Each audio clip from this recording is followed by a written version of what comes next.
నమస్తే సార్. నమస్తే. మీ పేరు సార్? వెంకరెడ్డి అండి. ఏం చేస్తారండి? వ్యవసాయం పని. రేవంత్ రెడ్డి గారి పాలనలో వ్యవసాయదారులకు ఎలా ఉంది, దానిపై మీ అభిప్రాయం ఏంటి సార్? వాళ్ళదే మంచిగా ఉందండి. రేవంత్ రెడ్డిదే మంచిగా ఉంది. దేనికైనా మంచిగానే ఉంది సార్. ఇవన్నీ అన్ని పద్ధతులుగా బాగానే ఉన్నాయి. ఏమైంది వెనుకో ముందు అవుతుంది. కొత్త సంసారం చేసుకుంటుంది అన్ని సాగాలి కదా.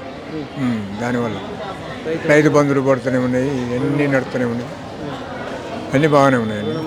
రుణమాఫీలు అవుతున్నాయి, నిండా పథకం పెట్టిండు, అవి కూడా అవుతుంది. దరఖాస్తు పెట్టారా? పెట్టాం.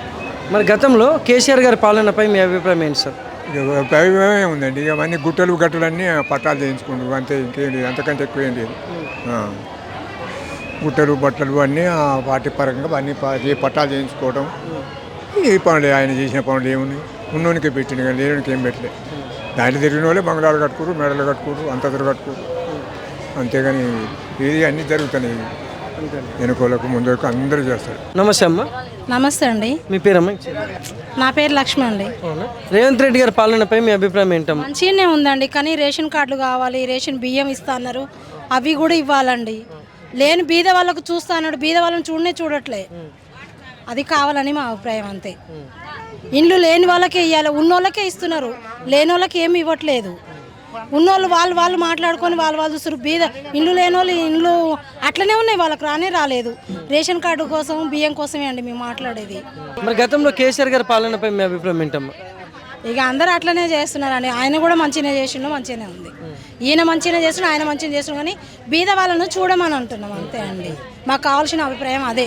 ఉన్నోళ్ళే చూసుకోవడం కాదు, లేనోళ్ళు కావాలనేదే నా బాధ. నమస్తే సార్. నమస్తే. మీ పేరు సార్? శ్రీను. ఏం చేస్తుంటారు సార్? వ్యవసాయం. రేవంత్ రెడ్డి గారి పాలనపై మీ అభిప్రాయం ఏంటి సార్? వేస్తుండగా రైతు బంధు ఇట్లా 2 ఎకరాలకు వేసిండు, నిమ్మలంగా వేస్తాడు. అది ఎట్లుందంటే డబ్బు ఏర్పడ్డప్పుడు ఇది మన కొత్త సంవత్సరం ఇచ్చినప్పుడు డబ్బులు పెడితే ఆయన అయ్యి అని చేసి అన్ని అప్పులు చేసి ఆడిపోయి, మళ్ళీ ఇప్పుడు పాలనకు వచ్చిన ఆయన మాత్రం ఏం చేస్తాడు? రేవంత్ రెడ్డి గారు చెప్పేగా ఏమని, కుండ చూస్తే ఖాళీగానే ఉందన్నట్టుగా అప్పులు చేసి పెడితే ఎవరు మాత్రం ఏం తీరుస్తారు? అదన్నీ తెలిసిన వాళ్ళు బాగానే ఉంది రేవంత్ రెడ్డి పాలన. ఏమైంది? కేసీఆర్ ఏం చేసిండు? డబ్బులు ఉన్నప్పుడు పెట్టి లేనిపోయి ఆడపెట్టేసి పడవబడ్డ భూములకు రైతు బంధు ఇచ్చి రాష్ట్రానికి ఒక పార్టీ పెట్టి ఇక్కడ తీసుకుపోయి అక్కడ పెట్టే బదులు ఇప్పుడు మన పాలన మనకు మంచిగానే ఉంది కదా. ఆడ లేవు కాబట్టి అన్ని కొన్ని సర్దుకుంటూ వస్తుండ్రు. ఒకేసారి కేసీఆర్ వేసిండు రైతు బంధులు, కేసీఆర్ టక్కున పడ్డాయి అంటే అప్పుడు డబ్బులు ఉన్నాయి, పడ్డాయి. అవి కాకనే కొత్త అప్పు చేసి పెట్టిండు, దానికి చేసేది ఏముంది? నమస్తే సార్. నమస్తే. మీ పేరు సార్? బిచ్చన్ రెడ్డి. ఏం చేస్తుంటారు సార్? వ్యవసాయం. రేవంత్ రెడ్డి గారి పాలనలో వ్యవసాయదారులకు ఎలా ఉంది, దానిపై మీ అభిప్రాయం ఏంటి సార్? ఇక ఈ కేసీఆర్ పాలనే అనుకూలంగా ఉంది. రేవంత్ రెడ్డి ఏం బాగలే. ఏమున్నది ఇప్పుడు? రుణమాఫీ ఉన్నాడా, అవి సక్రంగా చేయలేదు. రైతు బంధు సక్రంగా చేయలేదు. ఇక కొన్ని రైతులకు చాలా అనుకూలంగా చేస్తలేడు. మరి గతంలో కేసీఆర్ గారి పాలనపై మీ అభిప్రాయం ఏంటి సార్? అన్నీ అందుబాటులోకి వచ్చినాయి. ఆయన అన్నీ రైతుకు అనుకూలం చూపించిండు.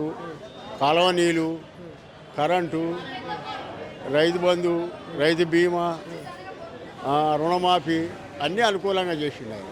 ఏది కేసీఆర్. రేవంత్ రెడ్డి ఏమీ లేదు, సంవత్సరంన్నర కావచ్చు, ఇంతవరకు ఏమీ లేదు. నమస్తే సార్. నమస్తే అండి. మీ పేరు సార్? నా పేరు దాసరి వెంకటయ్య అండి. ఏం చేస్తుంటారు సార్? నేను వ్యవసాయం చేస్తున్నా సార్. రేవంత్ రెడ్డి గారి పాలనపై మీ అభిప్రాయం ఏంటి సార్? అభిప్రాయం సార్, ఈయన కూడా కొత్తగానే చేస్తుండండి. ఈయన నిమ్మలంగానే వ్యవహారం చేస్తుండు. కొన్ని చేయలేక వెనకబడి ఉన్నాడు, కాకపోతే చిన్నగా నడుపుతూనే ఉండు రాజకీయం. మరి కొత్త కాబట్టి మన ప్రజలకు ఇచ్చేది కొన్ని ఇవ్వగలుగుతూనే ఉన్నాడు. ఆయన సాయశక్తిలా ట్రై చేస్తూనే ఉండు. ఒక తీరు మాదిరిగానే ఉన్నదండి మన రేవంత్ రెడ్డి గారిది. ఓకే అండి, తృప్తికరం. ఇక ముందు భవిష్యత్తు చెప్పలేమండి, ఇప్పటికైతే ఓకే అంతే. మరి గతంలో కేసీఆర్ గారి పాలనపై మీ అభిప్రాయం ఏంటి సార్? అభిప్రాయం సార్, ఆయన చాలా కొత్త వ్యవహారం సంసారం దిద్దాలంటే ఆయన వల్లనే సాధ్యమైనది సార్. ఇప్పుడు నీళ్ళు తెప్పియాలంటే ఆయన చాలా కష్టపడ్డాడు. నిధులు ఇవ్వాలి, చాలా కష్టపడ్డాడు కేసీఆర్ గారు. మళ్ళా వృద్ధాప్య పింఛన్లు ఇవ్వాలంటే ఎక్కువ 1000 ఉన్నదాన్ని ఇంకో 1000 పెంచిండండి. నడుస్తూనే ఉన్నది. ఆయనదే ఇప్పటిదాకా నడుస్తూనే ఉంది పాలన. మళ్ళీ రైతు బంధు ఆయన ఛాయశక్తుల ఇవ్వగలిగిండండి. కొత్త సంసారం కాబట్టి ఆయన కూడా యమ కష్టపడ్డాడు సార్. ఆయనది కూడా మెచ్చుకోదగ్గ పాలన. ప్రజాప్రతినిధులు మరి పాలన వ్యవస్థ మంచిగానే కట్టుదిట్టంగానే చేయగలిగిండండి. తృప్తికరం. నమస్తే సార్. సార్ నమస్తే సార్. మీ పేరు సార్? నా పేరు లింగయ్య. ఏం చేస్తుంటారు సార్? మేము ఆ వ్యాపారం చేస్తాం, టీ కొట్టు వ్యాపారం చేస్తాం. రేవంత్ రెడ్డి గారి పాలనపై మీ అభిప్రాయం ఏంటి సార్? మాకంతా మంచే, ఆయన చేసిన పరిపాలన అంతా మంచే. కానీ ఆయన ఎప్పుడూ రాలేదు కదా. ఆయన వచ్చి ఒక 10 నెలలు అవుతుందేమో. 10 నెలల కింద 10 సంవత్సరాలు చేసిన ఆయన మేలు చేయని ఆయన నిన్నెళ్ళేటప్పుడు వచ్చిన ఆయన మేలు చేస్తాడు.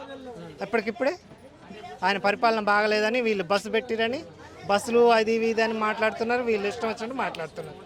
ఆయన ఏడ ఇల్లు కట్టించిండు, ఎవరికేం చేసిండు. వాళ్ళ ఊర్లో ఏడో సిద్దిపేటలో కట్టించుకున్నాడు పోయి, ఇక్కడ ఊర్లకు అన్నిటి కట్టించిండు ఆయన. ఆయన పరిపాలన ఎవరికి నచ్చుద్ది, ఏం చేస్తాడు ఆయన. అది నా అభిప్రాయం.